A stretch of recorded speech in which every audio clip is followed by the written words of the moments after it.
Hello everyone, welcome to Eklavya Snatak. और आज की इस वीडियो में मैं आप सभी को बीए प्रोग्राम सेमेस्टर 3 से जो आपका सब्जेक्ट है हिस्ट्री ऑफ इंडिया 1200 टू 1550 और इंग्लिश मीडियम में इसकी यूनिट सेकंड करवाने वाला हूं। इजी समरी होगी।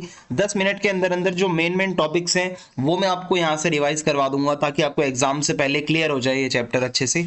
तो चलिए वीडियो को आगे बढ़ाते हैं। और आपसे रिक्वेस्ट है कि आप मुझे इंस्टा पे जरूर फॉलो कर लें। मेरा यूजर नेम आप सभी के सामने लिखा हुआ है। आपको अगर कुछ भी पूछना हो तो आप मैसेज कर सकते हैं। और टेलीग्राम ग्रुप पे आपको पीडीएफ नोट्स प्रोवाइड करवा दिए जाते हैं, तो आप हमारा टेलीग्राम चैनल ज्वाइन करना ना भूलें। एकलव्य स्नातक 1 आपको सर्च मारना है। सबसे पहला टॉपिक है हमारे सामने economic reforms of Alauddin Khilji. तो देखो भाई, अलाउद्दीन खिलजी जो है वो दिल्ली सल्तनत के अंदर जो खिलजी डायनेस्टी थी उसका सेकंड रूलर था और माना जाता है कि बहुत ही ज्यादा खतरनाक, बहुत ही ज्यादा फेमस रूलर था ये। और इसने अपने टाइम पीरियड के दौरान बहुत सारे इकोनॉमिक रिफॉर्म्स करे थे। 1296 से लेकर 1316 तक इसने बहुत सारे रिफॉर्म्स करे थे, खासकर market reforms, economic reforms etcetera. सबसे पहले इसने मार्केट रेगुलेशन की पॉलिसी लेकर आया था ये। अलाउद्दीन खिलजी का मेन ऑब्जेक्टिव ये था, जो भी जो कुछ एसेंशियल सामान होता है जैसे ग्रेन्स वगैरह हो गए, इनका प्राइस कंट्रोल में रहे स्टेट के।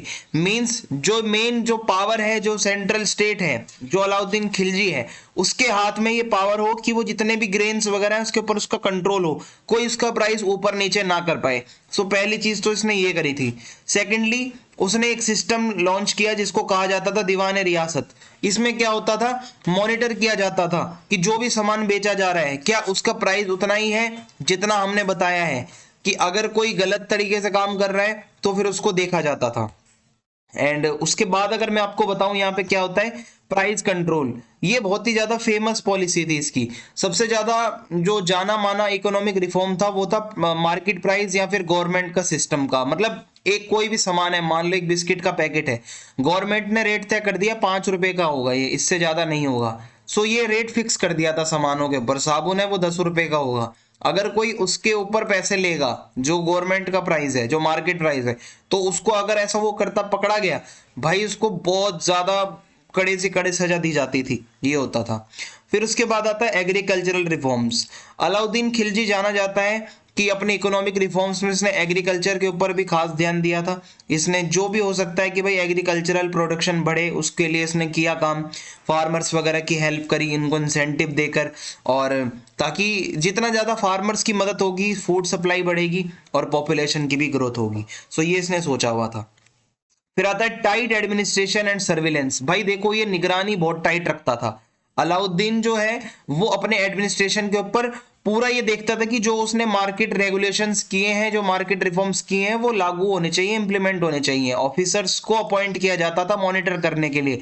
अगर कोई कोई भी अगर इन नियमों को तोड़ता हुआ दिखेगा, कोई भी मर्चेंट, कोई व्यापारी अगर कोई ऐसा कर रहा है, गलत रेट पे बेच रहा है, भाई उसको सीवियर से सीवियर पेनल्टी दी जाती थी। हो सकता है उससे फाइन लिया जाए, हो सकता है उसको लाइफ टाइम उसको जेल के अंदर डाल दिया जाए, और बहुत सारी खतरनाक पनिशमेंट्स और भी होती थी।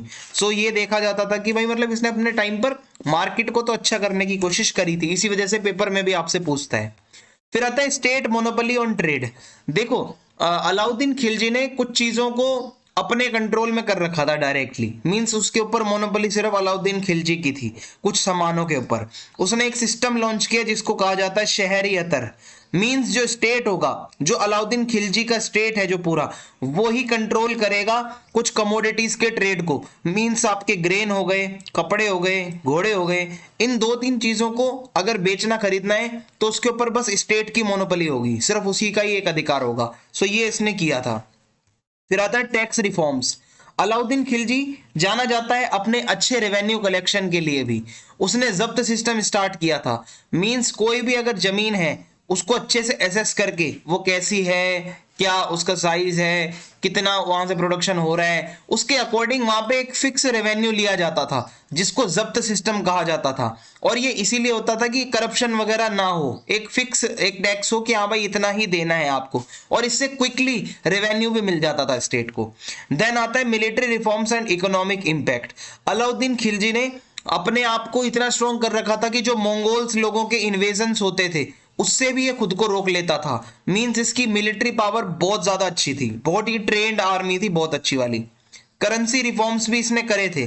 सो इसमें इसने क्या किया कि ये भाई इसने ये किया था कि मतलब एक नया कॉपर का कॉइन स्टार्ट करा था जिसको टंका कहा जाता था। मेनली इसका यही था कि मतलब जो है मतलब करेंसी वगैरह जो है वो अच्छे से जो है मतलब थोड़ा सा उसमें इम्प्रूवमेंट आ सके। देन बहुत सारे पब्लिक वर्क भी करे थे, कैनाल्स बनवाना और एम्प्लॉयमेंट बढ़ाना अपने एरिया के अंदर, ये कुछ छोटे मोटे काम भी इसने करे थे। देन अब मैं आपको आगे बताता हूं एडमिनिस्ट्रेटिव फीचर्स ऑफ तुगलक। अब तुगलक डायनेस्टी जो आती है दिल्ली सल्तनत के अंदर वो 1320 से लेकर 1413 तक आती है और ये डायनेस्टी को स्टार्ट किया था गियासुद्दीन तुगलक ने, जो कि जाने जाता है अपने एडमिनिस्ट्रेटिव एक्सपेरिमेंट्स के लिए। भाई इसने बहुत ज्यादा एक्सपेरिमेंट्स करे थे, अपनी मिलिट्री कैंपेन्स के लिए भी ये जाना जाता है। और ये मैं आपको बताऊं, ये जितना आपको ब्राउन कलर में नजर आ रहा है ये पूरे एरिया तक तुगलक्स ने अपना कंट्रोल कर रखा था और इनका एडमिनिस्ट्रेशन पूरी तरीके से सेंट्रलाइज्ड होता था। मींस जो इनके रूलर होते थे, जो राजा होता था, उसी के पास फाइनल अथॉरिटी होती थी, फाइनल पावर होती थी। पूरा इतना वास्ट एम्पायर था, बहुत बड़ा, ठीक है। और उसके अलावा इनके ब्यूरोक्रेसी पर भी डिपेंड रहते थे। मींस जो इनके अब जो बड़े बड़े ऑफिसर्स होते हैं वो इनको गाइडेंस देते थे। देन रेवेन्यू रिफॉर्म्स करे थे मोहम्मद बिन तुगलक ने। मैं आपको बताऊं उसने एक टोकन करेंसी स्टार्ट करी थी जो धीरे धीरे कॉपर कॉइन्स को रिप्लेस कर रही थी। और इससे क्या है कि बहुत लोगों ने इसको अपोज भी किया था और फिर धीरे धीरे ये टोकन करेंसी को बंद कर दिया गया, ये कामयाब नहीं रही, ठीक है। तो ये वाला एक्सपेरिमेंट फेल हो गया। फिर दूसरा एक्सपेरिमेंट था ट्रांसफर करना अपनी कैपिटल को। ये सबसे ज्यादा वर्स्ट इसका डिसीजन माना जाता है कि इसने अपनी एडमिनिस्ट्रेटिव कैपिटल जो थी वो दिल्ली से दौलताबाद शिफ्ट करने का डिसीजन लिया मोहम्मद बिन तुगलक ने। लेकिन हुआ क्या, ये चाहता था कि मैं अपना एम्पायर जो है वो थोड़ा और कंसोलिडेट करूं और डेक्कन के रीजन तक ले जाऊं, वहां पे अपनी कैपिटल बनाऊं। लेकिन जब उसकी डेथ हो जाती है तो वापस से इसकी ये कैपिटल दिल्ली शिफ्ट हो जाती है। सो इस तरीके से ये भी एक तरीके से अनसक्सेसफुल ही रहा था जो इसका एक्सपेरिमेंट था। Then we can see the military administration. Tughlaqs के टाइम पर मिलिट्री बहुत स्ट्रांग थी ताकि एक्सटर्नल थ्रेट्स वगैरह से भी आप बचा सको।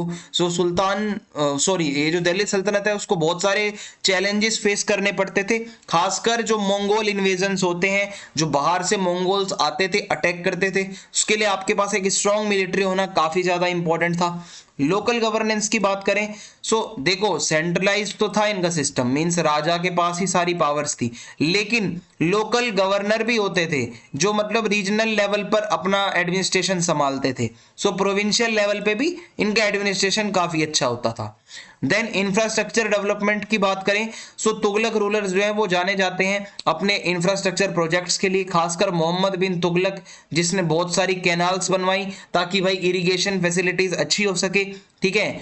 और रिलीजियस टॉलरेंस थी इसके टाइम पर। तुगलक्स के टाइम पर क्या था कि वो मुस्लिम तो थे लेकिन उन्हें कोई ऐसा स्ट्रिक्ट इस्लामिक पॉलिसी जैसा कुछ भी ऐसा इंप्लीमेंट नहीं कर रखा था हिंदू लोगों के ऊपर। सो हिंदुओं के ऊपर इतना ज्यादा कुछ नहीं था तुगलक्स के टाइम पर।